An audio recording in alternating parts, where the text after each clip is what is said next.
Someone in our community asked me to speak about dispassion, so let's talk about it.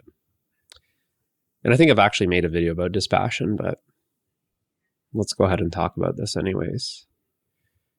So dispassion arises naturally on the spiritual journey. As we go through spiritual awakening, dispassion is natural. It's nothing that needs effort. You don't need to try and be dispassionate. It's not like you need to make a bunch of effort to become dispassionate. This dispassion naturally arises as you're going through the process of spiritual awakening. Now, a lot of this dispassion comes with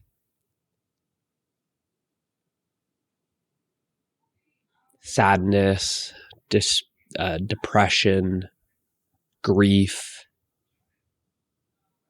loneliness.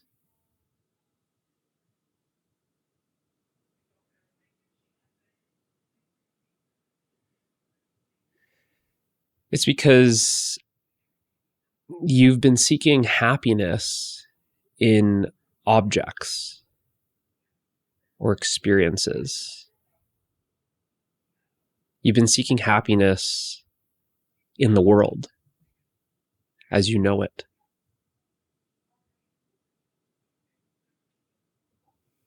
And dispassion arises naturally when you start realizing that you can't find happiness out there in the world as you know it. This is what I said, there's this depression that can set in. This feeling of loneliness, the sadness, this feeling that almost like you're let down by the world, that you're let down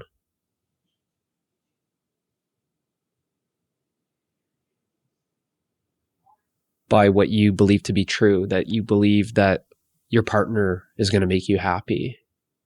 You believe that your job is going to make you happy. You believe that your friends are going to make you happy. And it's like, as you're awakening, you're starting to realize that this is not true. You're starting to realize that you can't find happiness out there, that it just starts looking like these are dead ends.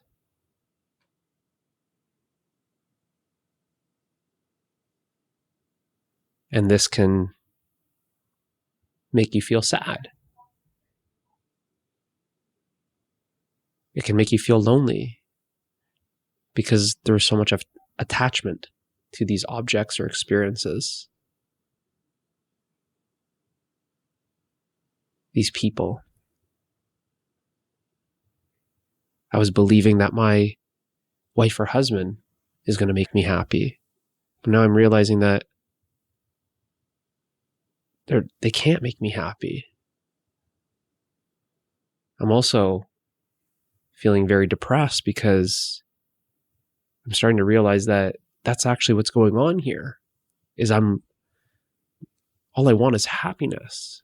I'm looking for happiness in these objects, these experiences, these people. And I'm coming up with my hands empty. I don't have it. So then I'm starting to experience this depression, that I'm unhappy.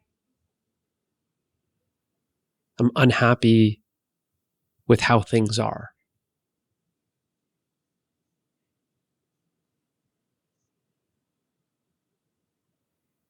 And the more you look into this, you realize that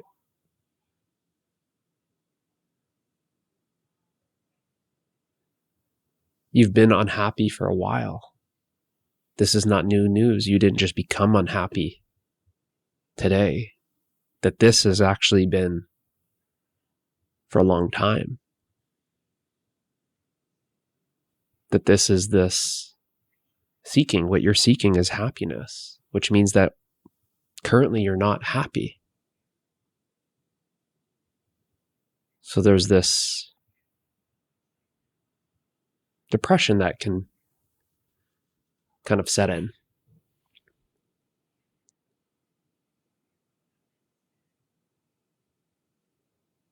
But on the positive side,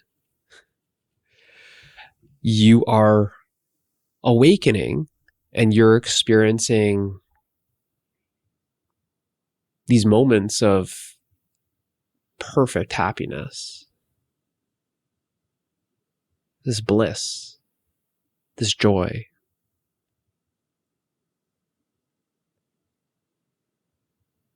So you're getting this contrast, this perfect happiness, and you're seeing like, wow, the things that I thought were making me happy, they're not even making me happy. Those are like crumbs compared to this. Then you start seeing what I'm pointing to, that a lot of the things that you're considering to be happiness is really pleasure. That a lot of the things that you think are making you happy are just pleasures. They have to do with the body, the pleasure of food, the pleasure of sex. These are pleasures. They don't compare to happiness.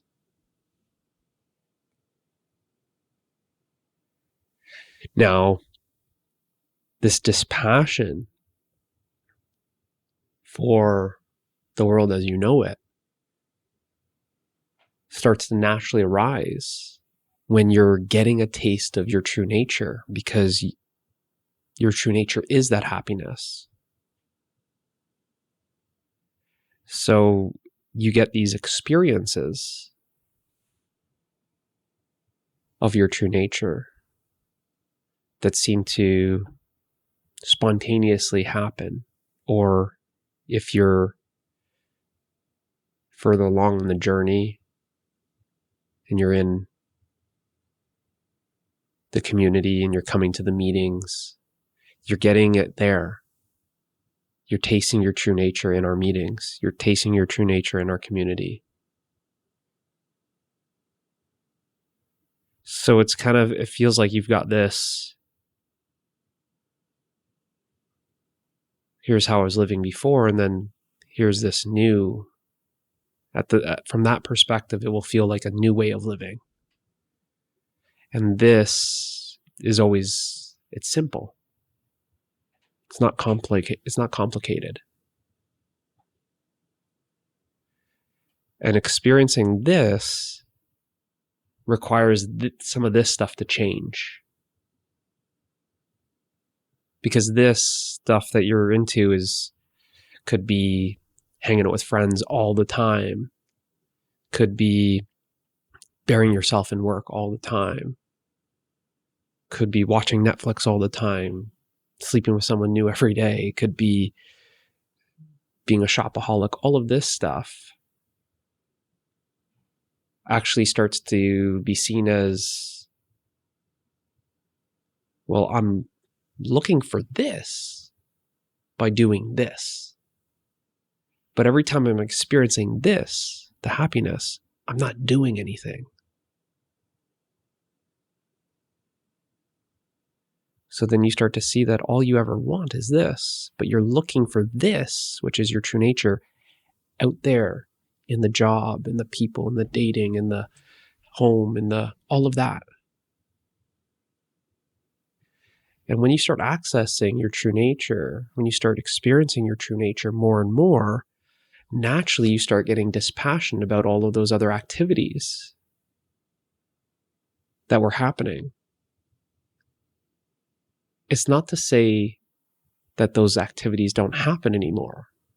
It's not to say that you're looking at them and saying that they're negative or they're bad.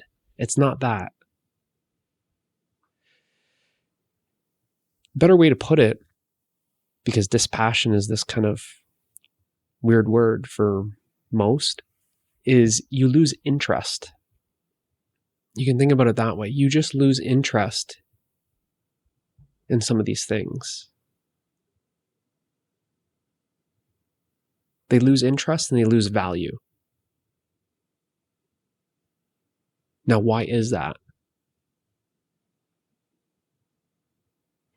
Because you found something more interesting.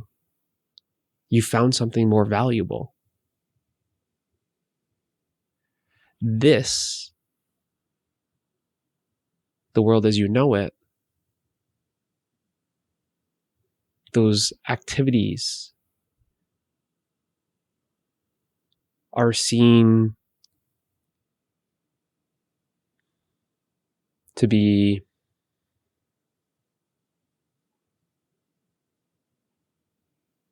distractions.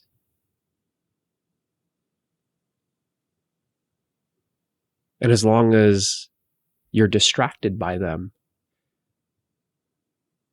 it's taking you away from your true nature.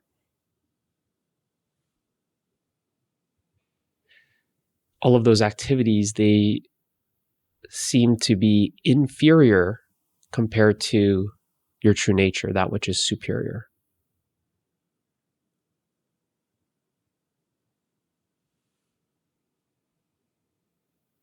So I say this, I've said this probably in the other video about dispassion, is it happens naturally.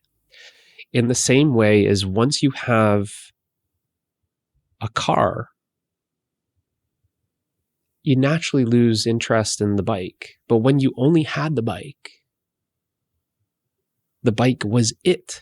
It was valued highly. It was the only thing that you ever known was the bike. It was getting you from point A to B. You could go on bike rides with friends, going around the neighborhood. But then you get your first car. Once you got the first car, you lost interest in the bike. Now you can bring friends. They don't need their bikes. They come in your car. Now you can go from point A to B faster. Now you can travel longer distances on the car compared to the bike. So it seemed to be superior. You don't have to practice losing interest in your bike. It's not something that you're doing by losing interest. It just happens. Why? Because you found something more interesting. You found something which you're saying this is higher value. So naturally, the inferior just kind of drops away. Now, this is what happens through the spiritual awakening process, that when you find yourself, when you find your true nature, when you realize it, when you're getting a taste, when you're getting glimpses, it's like you're kind of getting a sample, and then you come back for more. And it's like the sample, getting the taste of just maybe that happiness for a minute, 2 minutes, 3 minutes, 5 minutes, whatever it is. It's like you leave it and then you go and do your usual things. Go binge watch a bunch of Netflix, go keep yourself occupied doing all this other stuff. And then, but you come back to it. You come back for another sample and you go, why'd I leave this? And this kind of game continues to happen. This kind of game continues to happen. And it might feel like I had it, but I lost it. I had it, but I lost it.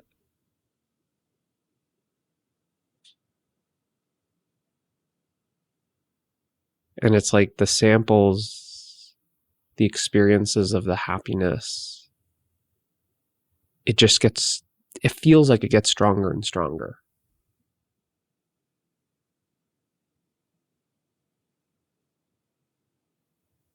A lot of it has to do with the attention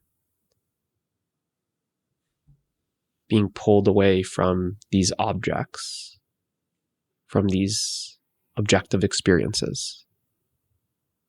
At first, the attention was just going from objective experience to objective experience. Right? That's all it was doing. There was then some objective experience that then locked onto a career, the wife, the husband, these group of friends. So it seemed to steady itself onto this. Then the attention gets pulled away. Shouldn't say pull, it doesn't get pulled away. It relaxes. The attention, it's like a rubber band, right? It gets stretched. It's being stretched going outward towards objective experience, right? So it's getting stretched, and then it's staying stretched just on a few. But then when it relaxes, it returns to the subjective experience or the non-objective experience. And this experience is unique. It's not like any of those other objective experiences. This subjective experience or non-objective experience is the experience of yourself. But it's like the band is so used to being stretched, right? Attention. It's attention. Your attention is so used to going outwards towards objective experience that it relaxes, but just for a moment. But in that moment, it's perfect happiness. And then it's so used to going back out there that then that continues to happen. And then it's kind of like you start experiencing that it's when you're relaxed that you're coming back to yourself. That going outward is always this tension. You're experiencing the tension. But when you're relaxed, then you're experiencing your true nature. You're experiencing happiness, love, peace, freedom, completeness, fullness, wholeness, rest, relaxation. You're experiencing yourself. So naturally, this dispassion for these objective experiences starts arising. You naturally start coming back to yourself more and more. You naturally start relaxing and tasting your true nature. And this is how this dispassion naturally arises. You naturally become uninterested in this because this is more interesting. You're saying, my true nature is more interesting than any of this. Whereas before, you were only giving attention to the objective experiences. You were ignoring yourself. You were ignoring the subject. You were giving attention to the objects while simultaneously you were ignoring the subject, which is you. Over time, this starts shifting, that then you start ignoring the objective experiences and you start giving attention to yourself, which is the non-objective.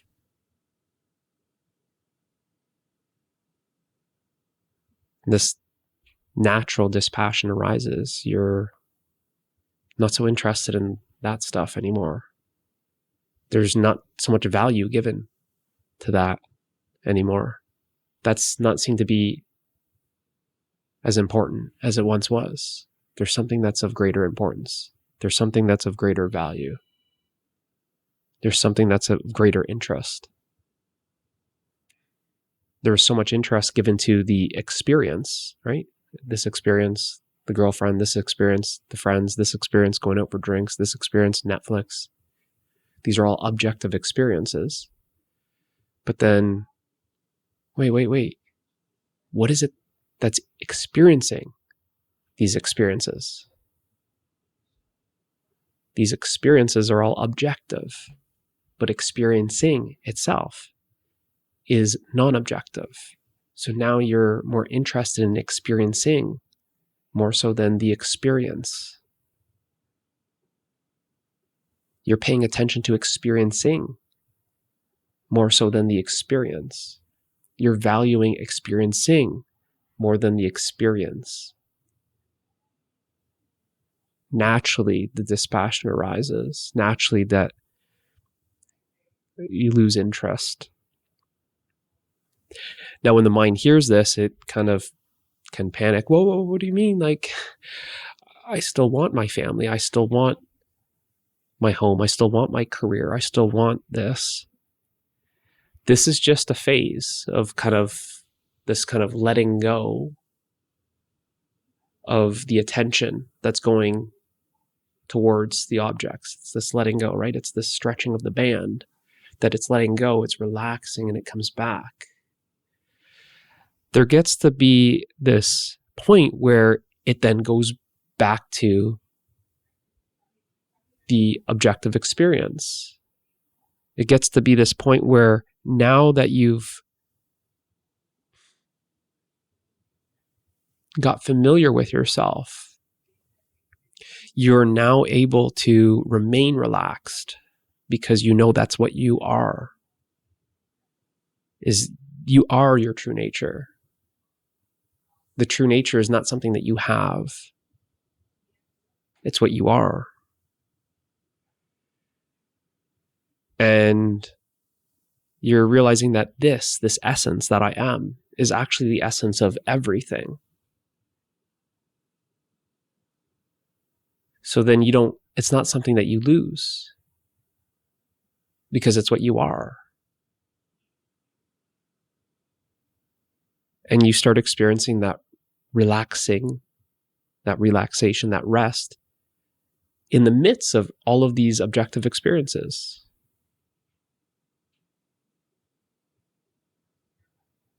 It's like you can go back to the job, but it's totally different. You're relaxed. You're happy. You're not dependent on these experiences to give you happiness. Prior to the awakening, you were dependent on these experiences to give you happiness. Netflix is going to make me happy. My girlfriend's going to make me happy. Drinks with my friends are going to make me happy. All of these experiences were seen to be a means to bring you happiness. But then you realize that they're not bringing you happiness. And this happiness that you're actually experiencing through these experiences, it's always fleeting. It's coming and going. Which is really, it's just the desire that's coming to an end when you're experiencing that you're desireless. After the goal has been completed, I'm happy. It's just because the goal has been completed. The desire has been fulfilled. Then you're experiencing your true nature, which is desireless.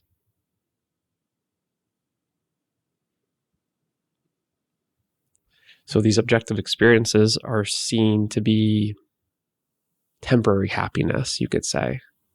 Really, there's no happiness that's in them because happiness is what you are. You are projecting your happiness onto these objects. You are happiness itself that then is projecting itself onto these experiences, then saying, I'm going to get happy when I experience all of that. But then it's like it disappears. That projection just disappears after its experience. It's no more. So because you're projecting a temporary happiness, that the happiness is only coming from the experience, of course, it's what you would consider limited. Because when it comes to an end, well, there, your happiness came to an end. But you don't want this happiness to come to an end. You're not looking for temporary happiness. You're looking for eternal happiness. You're looking for everlasting happiness. And you won't be satisfied until you find it. And I'm telling you, it's not in those objective experiences. It's what you are. And when you start tasting it more and more, it becomes more and more obvious.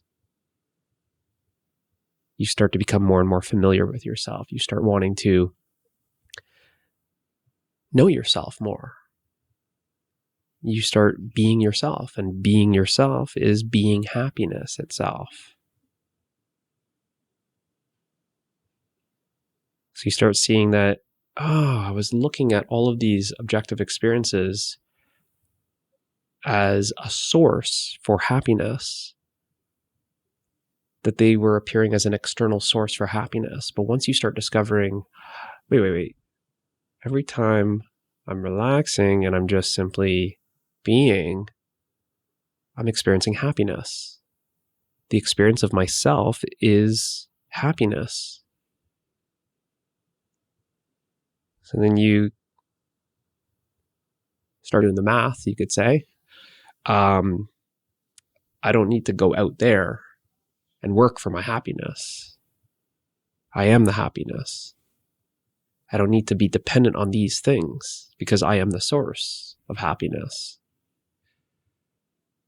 This was an illusion that I was creating, that the happiness is coming from these experiences, when in fact I am it. You start realizing I've been codependent on all of these experiences because I had this belief that they would bring me happiness. But in your direct experience, you're seeing that happiness is arising within me. Happiness is coming from me.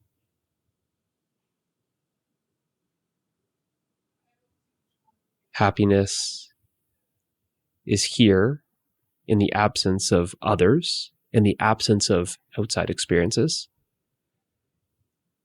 Happiness is independent of outside circumstances.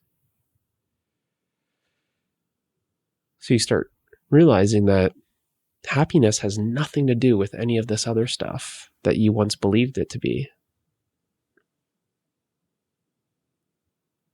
So of course the dispassion is natural. Of course you lose that interest. And when you start experiencing yourself as that happiness and you are simply just being yourself, then on the relative level, you could say, it's like by just simply being yourself and going to work, being yourself in your relationship, being yourself, going out with your friends, being yourself, whatever it is, another activity. It's like you're bringing the happiness everywhere you go. You're the source of the happiness. You are the happiness. It doesn't matter. You go for a walk, you're bringing the happiness on a walk. You're going to the movies, you're bringing the happiness to the movies.